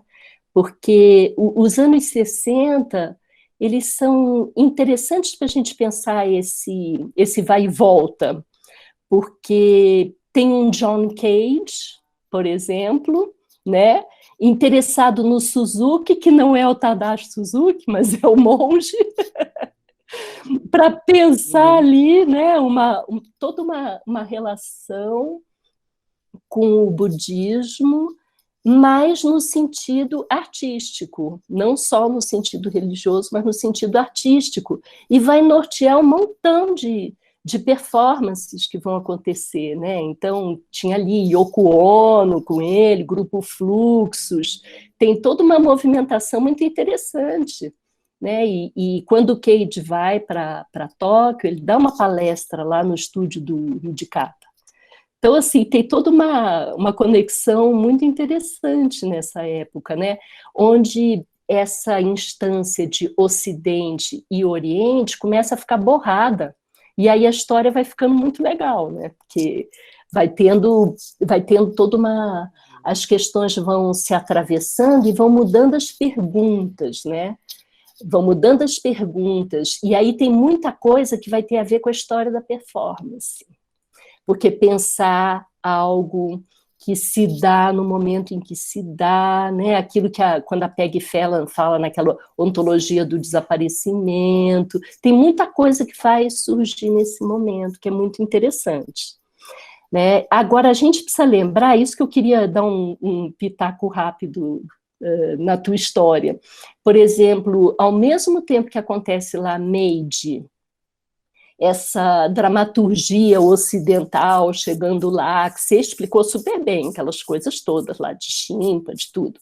Mas tem um movimento urbano chamado eroguro nonsenso, que é erótico, grotesco, nonsense. E esse não tinha muita coisa a ver com o Ocidente, não. Ele vai se espalhar e vai ter uma coisa até midiática disso. Vai ter um cinema também, eroguro, que é bem assim pesado. A discussão de corpo nesse cinema, né? Tem a invenção das garotas modernas nessa época, porque é a hora que nascem as lojas de departamento, a hora que começa a ter metrô, né, assim, em Tóquio. Então, é a invenção da garota moderna, que ela não usa mais kimono, ela usa roupas ocidentais, ela fuma, ela bebe, ela se instaura não só como aquilo que foi no começo, invenção das revistas japonesas, assim, uma jogada de marketing, mas ela passa a se afirmar, tanto que é do comecinho aí do século XX, o nascimento da revista Seito, que é a primeira revista feminista japonesa. É dessa época também todas as anarquistas japonesas, que a maioria foi assassinada. Então, porque a discussão de gênero no Japão é pesada, bem pesada. Então, tem uns movimentos que vão correndo junto com essa coisa de ocidentalização, e que é muito legal. E aí, aproveitando, Cris, só para aproveitar essa deixa que você deu sobre o eroguro, então eles são movimentos distintos, porque muitas vezes na história se relata que Angurá e Eroguro são movimentos não são. Que um pertence ao... O Eroguro é dos anos 30. Quais são essas diferenças? Então? Eroguro é antes. É ali anos 20, 30. O Angurá não, né? O Angurá já é depois, né? Ele se firma mais fortemente até anos 60, né? 70. Então, não é sinônimo, não, são coisas diferentes. E outra coisa legal também de falar é que no comecinho do século XX tem o lançamento do Takarazuka. O Takarazuka é um teatro só encenado por mulheres. Aí elas invertem, elas fazem os papéis de homem. E o Takarazuka é um grande movimento de massa, assim, um sucesso absoluto. As pessoas não só queriam ser atrizes de Takarazuka, como tem uma legião de fãs, assim, uma coisa louca. Agora, é criado por um homem. Então, é uma jogada também publicitária isso. É criado por um homem. Só que, de alguma forma, a mulherada também se fortalece. Depois tem um momento que fica assim, uma bobagem, porque eles começam a fazer só peça da Broadway, sabe? Assim, imitar a peça da Broadway. Mas tem um negócio ali no começo que é interessante. Outra coisa também que eu queria dar um pitaco na tua história é sobre o Okuni. Porque tudo que você falou está certo, assim, mas tem uma questão. Uma das definições de kabuki, do kabuko que você falou, é uma interpretação que kabuko significa entortar e perverter. E quando isso nasce com a Izumo no Kuni, todo mundo descreve mesmo uma coisa de estilização, isso tudo que você falou, essa coisa borrada, sacerdotisa ou puta, sabe? Tem esse negócio. Mas tem uma coisa muito subversiva na Okuni. Ela usava vestes de missionário português. Às vezes ela se vestia também de samurai. Eu tenho uma hipótese de que Okuni é a primeira atriz queer do Japão. E aí o queer, queer japonês, muito antes do nosso aqui, gente. Sensacional isso daí. Eu descobri, inclusive, um romance escrito por uma escritora japonesa que ela fabula a história da Okuni, ela inventou toda uma história da Okuni, já que ninguém sabe a história da Okuni. Então, ela é uma dessas garotas malditas japonesas. E me interessam, eu estou escrevendo agora sobre o Okuni, porque tem uma coisa aí no começo do Kabuki, porque depois do Kabuki das mulheres, que foi banido da cena, entra o Kabuki dos meninos, que também é banido da cena. Por quê? Porque também é acusado de prostituição, a censura com a sexualidade, com os garotos também. Então, é só depois que surge essa fase dos atores já mais maduros, que vão se especializar lá no Onagata, e aí vai virar um kabuki comportado, né? Um kabuki comportado que vira, né, um gênero teatral internacionalmente conhecido. Mas vira e mexe, essa história tem subversões. Por exemplo, tem kabuki escrito por Mishima. Kabuki de Mishima já é outra coisa. Então, assim, por quê? Porque Mishima é o cara que consegue ser, ao mesmo tempo, absolutamente tradicional, arraigado, com aquelas coisas da honra japonesa, não sei o quê, mas absolutamente revolucionário ao mesmo tempo. É uma figura muito bizarra.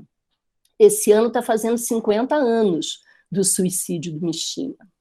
Então, eu estou trabalhando com esse artista que eu gosto muito, que é o Gal Opido.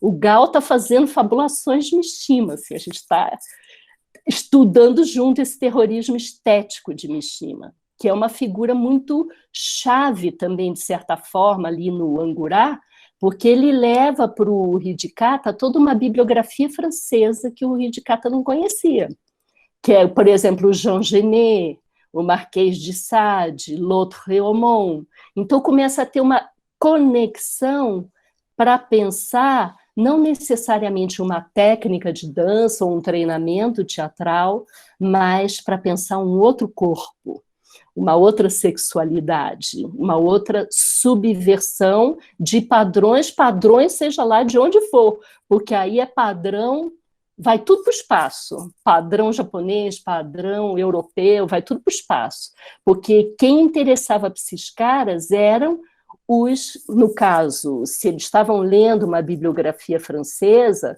lá Artaud, Genet, Lautréaumont, são os que estão batendo de frente com os dogmas europeus. Então, é por isso que vai fazer sentido, né? Então, é muito interessante, né? Tem um negócio aí bem legal. E deixa eu pensar se tinha mais um negócio que eu queria falar. Deixa eu ver, eu acho que eu marquei aqui.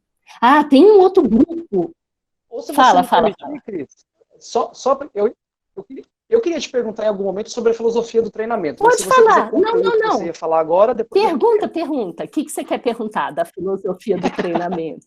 Não, porque é assunto aberto, então a gente vai falando meio caótico, tá bom? Fala. Vamos embora, sem problema nenhum. O pessoal aí que está ligado no chat, pode mandar comentário, pergunta também, que a gente vai lendo aqui e pergunta para a Cris Greiner, tá? Seguinte, Cris, eu queria saber de você sobre a história do treinamento como conceito, porque ele também vai dar um contorno para esse corpo, vai recriar muitas ideias sobre o corpo nas práticas das artes da cena. E aí talvez tenha uma compreensão sobre o treinamento que nos gera mais espanto, que é esse treinamento, entre aspas, que não serve para nada. Que isso causa um choque para a nossa relação com o corpo e para a nossa relação de utilidade com a obra de arte. Então eu queria que você falasse um pouco dessas relações de treinamento, a partir do nosso entendimento e a partir dessas relações. Mas você está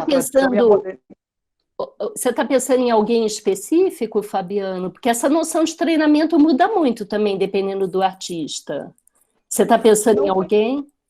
Não pensando em alguém específico, mas pensando numa ideia mais geral mesmo. Porque isso depois vai A gente pode entrar depois para falar de treinamento no Tadashi Suzuki, também eu gostaria de te ouvir sobre, mas ao menos nessa ideia, nesse aspecto filosófico, sabe, do treinamento que tem uma perenidade. É mais ou menos perenidade, viu? Porque, assim, quem fala muito disso é o Yasuo Yuasa, né? Ele se interessava muito em tentar entender essa relação corpo-mente-ambiente, né? E a noção de treinamento ali, quando ele fala, nesse sentido mais filosófico que você está dizendo, está mais ligada a uma noção de disciplina do corpo. Então, como você cria uma disciplina, e essa disciplina, ela vai construindo alguma coisa, mas não é construir vai construindo, né? Vai construindo, e vai construindo no sentido de ir criando essas conexões, corpo, mente, ambiente. Então, tem vários filósofos japoneses que falaram disso, por exemplo, o Atsuji também falou disso, né, que é tentar pensar um pouco como é que se dá essa relação, já que não tem, olha só, coisas importantes para pensar treinamento no Japão, não tem separação natureza-cultura. Então, nunca houve um determinismo biológico. Todas essas discussões que aparecem aqui, principalmente até agora, muito forte, né, para falar sobre a questão de gênero lá, desde o Bodies That Matter, lá da Butler, pensar que a nossa materialidade não é só biológica, por isso que o que define gênero não é só o órgão sexual que você tem, é uma materialidade sígnica, né? Então, não é nem determinismo cultural, nem determinismo biológico. Isso está dado no Japão, porque nunca houve a separação cartesiana de natureza e cultura. Assim como nunca houve a separação cartesiana sujeito-objeto. É por isso que essa questão, por exemplo, você falou do teatro de bonecos, né? Esse contínuo corpo do manipulador, corpo do boneco, sem hierarquia, o corpo vivo não é necessariamente mais importante do que o corpo inanimado, né? Então, isso aí é uma questão fundante para treinamento também. Então, do ponto de vista filosófico, a gente tem que pensar que tem que virar a chave de algumas coisas. Não é que isso não tenha no Ocidente, porque tem. Você pode pensar, por exemplo, um Tadeusz Kantor, né? Tadeusz Kantor também estava lá, criando toda uma deshierarquização entre corpo animado e corpo inanimado. É só pensar lá na classe morta e outros trabalhos dele. Tem outras pessoas, claro, também pensando nisso, né? Mas ali, você sabe um negócio que está acontecendo? Eu comecei nos últimos anos a estudar muito sobre as comunidades indígenas aqui no Brasil, sabia? Então, eu fico lendo lá eu fiz umas curadorias na MIT com o Ailton Krenak, né, que eu gosto muito, o Davi Copenau, o Viveiro de Castro.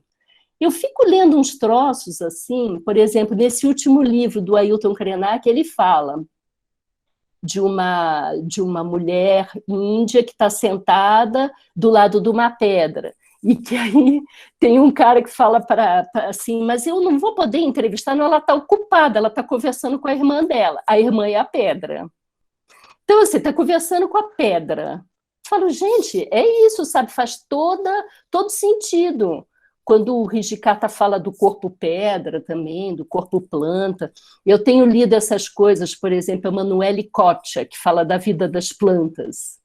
Né? Por que a gente sempre tem como centralidade o corpo humano, o ser humano? Por que a gente não pode olhar para a planta, olhar para a pedra, olhar para a floresta? Então, essa bibliografia, ela tem que, sabe, assim, não a gente no Brasil, porque a gente não vem dessa epistemologia centro-europeia. Isso é imposto para a gente como vestígio colonial. A gente não vem daí. De onde a gente vem, não tem problema nenhum conversar com a pedra e com a floresta. Então, agora, ali na França, tem que brigar, né? Tem que bater nos paradigmas cartesianos, no logocentrismo. Então, os japoneses estão muito mais próximos da gente. Está muito mais próximo. O perspectivismo ameríndio, que Viveiros de Castro fala, que ele diz assim, ter uma outra perspectiva não é fazer uma nova leitura cultural, não é um multiculturalismo, é inventar um outro mundo. Nós estamos aí. Então, a gente só teve um desvio, assim, né? Porque a gente tem esses desvios coloniais. Eu que trabalho em universidade sempre muito, né, marcada por essas bibliografias europeias, a epistemologia do norte, como diz o Boaventura de Souza Santos. Então, a gente tem que... mas, assim, na verdade, de saída, a gente tem muito mais a ver com os japoneses. A gente tem muito mais a ver com essa inseparabilidade entre natureza e cultura, né? A antropofagia, o canibalismo, né? A internalização do outro, que desestabiliza aquilo que a gente é e abre a possibilidade da alteridade ser um estado de criação, isso está lá num bocado de experiências do Angurá e faz todo sentido para a gente. Né? Então, é essa mistureba, assim, que me interessa, porque do ponto de vista filosófico, Fabiano, não tem a ver treinamento com replicação de vocabulário, replicação de padrão. Mesmo quando você vai estudar o no, você vê que o kata, ele é um padrão, mas ele não é dado, ele emerge do corpo. Então, ele tem sua singularidade. E tem várias nuances ali. Então, mesmo quando o ator faz lá aquela coreografia, né, faz o shimai em cena, ele tem uma flexibilidade para sentir a comunicação com o público e ele pode decidir vir um pouquinho uma cabeça para um lado, para o outro, faz uma inversão, cria um tônus distinto. Então, a gente tem que tomar um pouco de cuidado, porque não é um padrão assim, congelado, né? Então eu acho que a tua pergunta do ponto de vista filosófico, a gente precisa entender essas conexões que têm a ver com uma certa concepção de corpo ali, e que isso muda bastante. E esse do fazer para nada que você falou, no caso dos movimentos Angurá, isso era motivado por uma questão política, ser antiprodutivo deliberadamente. Então, que é uma noção que, por exemplo, ali entre os franceses, eles usavam o termo inoperância, né? A inoperância não é que não existe a operação, é que é a recusa de aderir àquela operação que está em fluxo. Então, assim, como é que você lida com o movimento a partir de um outro ponto de partida, né? O Léo está perguntando aqui se isso tem a ver com o sistema de mestre e discípulo. Mestre e discípulo, ali, por exemplo, nos teatros tradicionais, é duríssimo, viu? Nossa Senhora, aí a hierarquia brava. Duríssimo, duríssimo, uma coisa pavorosa. Tanto que, por exemplo, mesmo no teatro de bonecos, alguns anos atrás, começou a ter problema, porque as novas gerações, ninguém queria passar aquele suplício para aprender o buraco. As pessoas não queriam. Então, é muito, muito complicado, né? Essas coisas assim, o treinamento se relaciona com a ideia de dor, tal. Pode ser, mas isso é o que está nas bibliografias. Se fala muito disso, né, do processo. Eu acho que tem uma questão interessante e que fica muito próxima da arte contemporânea, que é isso de não buscar um produto final, mas trabalhar no processo. Isso não é uma coisa só japonesa. Está nos processos de improvisação. Isso está em toda a arte contemporânea, que é a recusa de restringir a experiência artística a um produto, né? Então tem uma interlocução aí que eu acho que é bem interessante e que a gente tem que tomar cuidado também, porque às vezes as bibliografias criam assim uma fascinação, sabe? Então, começa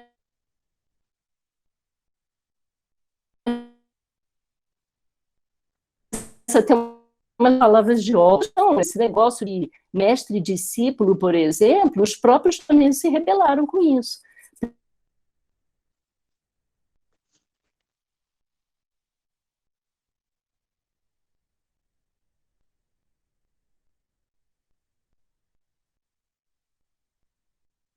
Vamos ver se a Cris volta, gente. Acho que travou a conexão dela.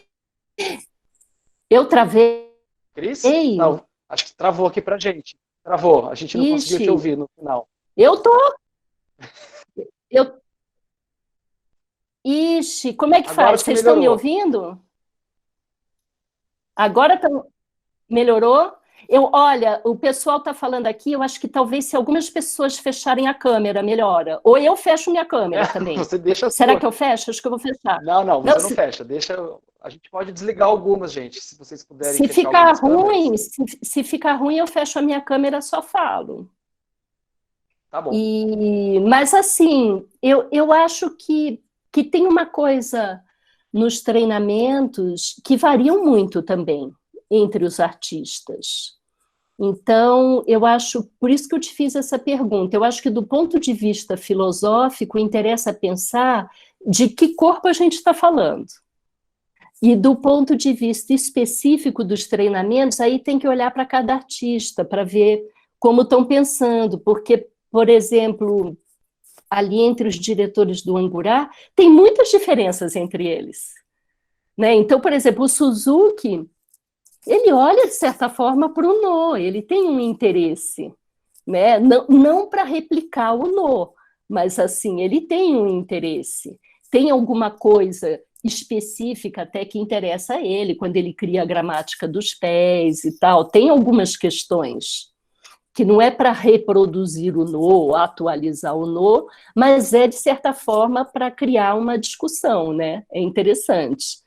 A Camélia está falando aqui do Cassiano. O Cassiano, ele fala umas coisas muito interessantes mesmo, viu? Quando ele buscou aproximar a noção de treinamento do Japão Shugyo com a coisa da estética da existência no Foucault. Ele buscou essa aproximação. Eu acho interessante. Não é uma coisa que a gente pode pensar que é para todos, porque tem diferentes concepções, mas eu acho que tem uma liga interessante aí, eu acho, viu, Camélia? Acho que tem um negócio bacana aí que ele fala. Deixa eu ver, tem mais alguém... então, sabe que eu não conheço... Assim, claro que eu conheço, já ouvi falar do Eduardo Okamoto, mas eu não conheço direito o trabalho dele, não posso falar. Mas, assim, eu sei que ele faz coisas bem legais, é que eu nunca me detive na obra dele, mas agora você falando, essa é uma tarefa minha, assim, tem que olhar mais para ele. Faz tempo que eu quero, é que é tanta coisa que vai acontecendo, né? O Kenzaburo Oe é um cara importantíssimo, assim, adoro como escritor, assim, tem uma coisa muito potente e uma discussão muito legal. Então... Fabiano, estou vendo que eu estou falando um monte, falta 10 minutos. O que você quer perguntar mais? Faz uma pergunta aí. Não, acho que a gente já está vendo aqui perguntas do pessoal, então se ainda tiver comentários, perguntas, podem enviar, mas eu queria ainda perguntar sobre, já que você especificou, né, para a gente poder falar do treinamento, a importância de especificar o pensamento sobre o corpo, que se busca nessa prática, eu queria te perguntar sobre o Suzuki. Porque também o que me intriga e me interessa é esse estranhamento que a gente enxerga na poética do Suzuki, a Juliana Monteiro vai falar disso no último dia, que é essa presença concomitante dos elementos japoneses, das tradições que ele recupera de alguma forma no treinamento, e a sedução pelo Ocidente, com as músicas, com a relação com a plateia, com o tipo de narração. Então eu queria que você falasse um pouco sobre essa relação de trânsito, vamos dizer assim, do Suzuki japonês e do Suzuki ocidental. Você sabe que eu acho que o que acontece com o Suzuki é o que acontece com outros diretores também. Eles não estão muito preocupados em especificar se uma coisa vem do Ocidente ou não, sabia? É uma coisa assim de ir colhendo coisas que interessam. Então, por exemplo, assim, trabalhar com uma música ocidental porque interessa aquela música, aquela composição. Eu não vejo que tenha uma preocupação em buscar... Eu acho que tinha isso ali no começo de Made. Aí tinha mesmo, sabe, deliberadamente buscar a dramaturgia ocidental por um motivo específico. Mas eu acho que o pessoal mais da geração do Suzuki, eles vão, assim, pegando tudo que interessa para eles. Eu não sei se tem eu acho que interessa mais a eles os atravessamentos do que ficar, sabe, deliberadamente interessado em hibridações culturais. Eu acho que são mais assim as afetações, aquilo que vai afetando, vai pegando e vai usando, né? E tem uma mudança muito grande no Suzuki, porque eu, por exemplo, eu vi um Suzuki antes dessa história de viewpoints, né? Então, assim, com outro treinamento, assim, a Kayoko Shiraishi, assim, outra coisa, né? Então, eu acho que são mudanças que vão acontecendo e que fazem parte realmente do processo. Então, é claro que quando o método dele começa a ir para os Estados Unidos e para outros lugares do mundo, é claro que vai tendo afetações e isso também vai transformando. Né? Então, tudo aquilo que tinha no Viewpoints, que tinha muito a ver com as improvisações, com uma discussão de uma certa espacialidade, temporalidade, isso tudo vai criando novas conexões. E isso é muito rico, né? É muito interessante. Então, assim, à primeira vista, eu me lembro, quando eu vi primeiro essa coisa do Suzuki Viewpoint, eu falei, ai, meu Deus, virou uma coisa comercial, assim, sabe? Que nem a mesma coisa com o Butô também, criar módulos de treinamento, 4 aulas, sei lá, 8 aulas. Você fala, meu Deus, aí já virou outro negócio. E virou mesmo, virou outra coisa. Mas é uma outra coisa que pode vir a ser interessante também. Veja você, né, Fabiano? Você, a Juliana, tanta gente estudando isso, criando outras conexões, né? Então, eu recentemente escrevi 2 livrinhos lá que saíram pela N-1, né? O Leituras do Corpo no Japão, onde tem muito dessa discussão filosófica do corpo. Eu até sugiro para vocês, porque como esses livros saíram de e-book, agora tá baratinho. Assim, eu gosto do livro no papel, ainda mais ali, né, que o Ricardo e o Peter, eles fazem uma edição toda super caprichada. Mas eu até tô com eles aqui, né, não sei se dá para ver. Esse é aqui o Leituras do Corpo no Japão e o verdinho, que é o Fabulações do Corpo Japonês. Então, assim, na verdade, um é continuação do outro. A capa é do Fernando Saiki, que é um artista brasileiro que foi meu aluno nos cursos que eu dei há milênios atrás lá na Fundação Japão, e ficamos muito amigos. Ele já mora em Tóquio há muito tempo, né? Está fazendo lá o doutorado dele, acabou já o doutorado dele, agora está trabalhando lá. E é muito interessante porque ele também, partindo das gravuras tradicionais, porque isso a gente está falando de teatro, mas acontece nas artes visuais também.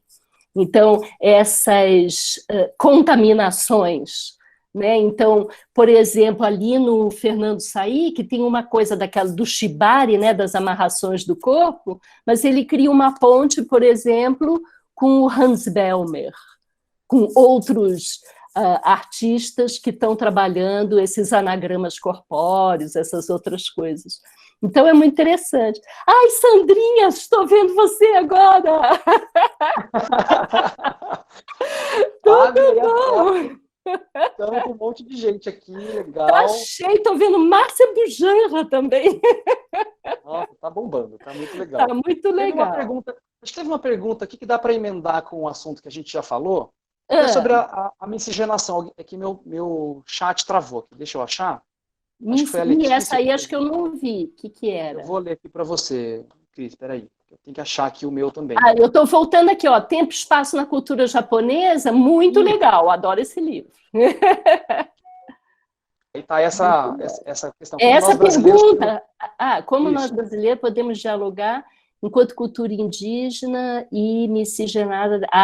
Não tem, né, receita. Como é que a gente vai fazer isso? Não tenho como fazer. Olha, sempre o que me interessa mais é uma empatia de questões. Então, quando a gente parte, assim, inclusive as experiências artísticas que eu acho mais mobilizadoras são essas, que, assim, por que um artista brasileiro vai se interessar por um artista japonês? Ou por que pensar esse atravessamento da cultura indígena com uma cultura oriental, sabe? Então, eu acho que tem uma via que eu pensei bastante nisso quando eu escrevi o Leituras do Corpo no Japão, porque ele tem um subtítulo, As Suas Diásporas Cognitivas.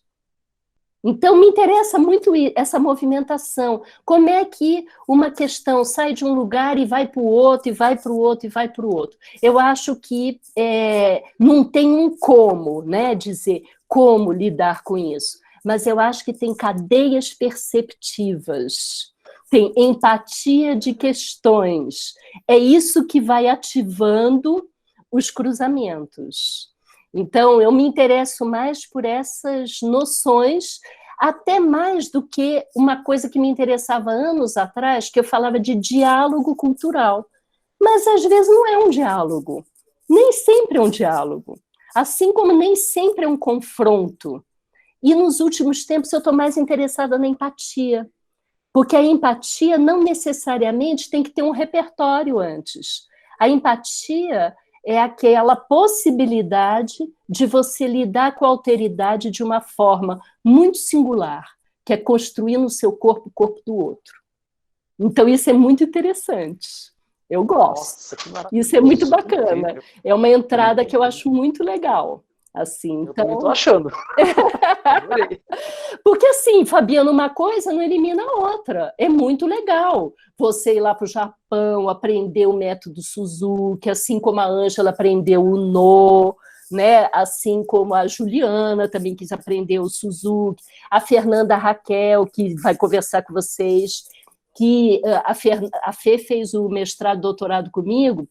No mestrado estudou o Kaitaixa e o Christian Duarte. O Kaitaixa é um grupo importante lá de teatro também, Gekidan Kaitaixa. E no doutorado se interessou pelo Toshiki Okada, que a Fê até escreveu aqui antes, que o Okamoto também está pensando lá montando, né, os 5 dias em março. Então, e o Toshiki Okada, ele desenvolveu um treinamento muitíssimo interessante, que não tem nada a ver com esses treinamentos dos teatros tradicionais, também não tem nada a ver com o Butô, não tem nada a ver com nada disso. É uma coisa que ele criou, e essa disjunção que ele propõe ali de movimento-palavra, uma coisa muito interessante, que a Fê estudou, ela vai poder conversar melhor até com vocês sobre isso. A gente descobriu na época um autor muito legal, que é um autor trans chamado Jack Halberstam, que escreveu sobre falha como potência. E aí, assim, é um ponto de partida que é aquilo que aparentemente não deu certo, mas é porque não deu certo que ativa um outro troço. E o Jack pensa isso para falar das questões de gênero. E eu e a Fê pensamos nisso para pensar o teatro, para pensar o corpo que não é produtivo, o corpo que é inoperante. E é nessa inoperância, na não produtividade, no treinamento fadado ao fracasso, é aí que ele dá certo. Que maravilhoso, Cris. Obrigado. A gente está chegando no fim. Já acabamos, né? Já acabamos. Acabou. 1 hora de conversa, a gente podia atravessar a noite aqui fácil. Eu queria te agradecer, Cris, pela sua disponibilidade, pela partilha nessa conversa. Eu que te agradeço a Sandrinha também, que botou a gente aí em contato. Eu fiquei muito feliz, de verdade. Muito, muito obrigado. O pessoal que ficou, que está aí acompanhando, muito obrigado, gente. Semana que vem a gente vai ter Fernanda Raquel, Ana Kiesa Yokoyama e Ângela Nagai. Então espalhem nas redes sociais, compartilhem, põem no stories, dá amei, manda para os amigos no WhatsApp. Manda um e-mail, se quiser, leneus@gmail.com. Tá indo agora aí no chat. Eu mando para vocês as artes para divulgarem as nossas próximas lives de Método Suzuki e Artes da Cena Japonesa. Vou deixar a palavra final, maravilhosamente, com a Cris Greiner. Assim, vontade da gente continuar conversando, ia falar para vocês que no site da Fundação Japão, eles estão pondo uns ensaios agora. E tem um que eu escrevi, se vocês quiserem olhar lá, que é só baixar, chama Arte em Tempos de Crise, né, as experiências japonesas. Aí eu estou falando umas coisas de teatro contemporâneo. O que os japoneses inventaram, não só teatro, performance também, me interesso muito por um grupo que trabalha com intervenção urbana, o Timpon, e tem umas experiências que o pessoal do arquivo de Butô está fazendo, que chama Rebutô, está tudo na internet. E nesse texto, eu estou sugerindo para vocês, porque eu pus vários links onde aparecem as imagens. Inclusive, tem algumas peças do Okada, que ele inventou na época da pandemia. É até legal vocês olharem antes de ouvir a Fernanda, porque aí vai ser interessante. Tem uns trechinhos de YouTube que eu pus lá, vocês podem dar uma xeretada, assim, que é pensar isso. O que você faz no momento que você está ali, na tela, né? Para não fazer só aquela coisa besta, né, de ficar fazendo streaming do que você fazia presencialmente na tela, que é um saco, né? É uma chatice ver aquilo. Então, como é que você pensa a linguagem e cria uma outra coisa lidando com essa mediação, com as novas materialidades e pensando que ali tem uma presença. É que é uma presença outra. Mas como é que a gente... Os japoneses estão pensando nisso. Então, eu acho que é legal. É um negócio que me interessa. Na pandemia crítica também da N-1, eu escrevi um artigo chamado O Devir Otaku do Mundo, que os otakus são os nerds japoneses, né? Pensar essa questão da tecnologia, da sexualidade, são umas coisas que me interessam. Aí, se vocês quiserem olhar, em outro momento, outro dia, aí a gente conversa mais. Será um Obrigada prazer. A todo mundo, gente. Obrigada, Fabiano. Obrigado, especialmente a você. A gente vai fazer novamente esses encontros, porque foi muito legal. Muito obrigado mais uma vez. Obrigada Pessoal, a vocês todos. A gente se encontra na quinta, então entre um pouco mais cedo, para a gente não ter o congestionamento na entrada, para a gente conseguir registrar e começar às 7 horas uma conversa deliciosa com a Fernanda Raquel, com a Ana Chiesa e com a Ângela Nagai. Tchau, beijo, Ale. Fica à vontade se você quiser parar a gravação. Cris, um beijo, muito obrigado. Obrigada, Diana, gente. Tchau, tchau. Diana, obrigadíssimo, maravilhoso. Obrigado, Cris. Obrigado, pessoal.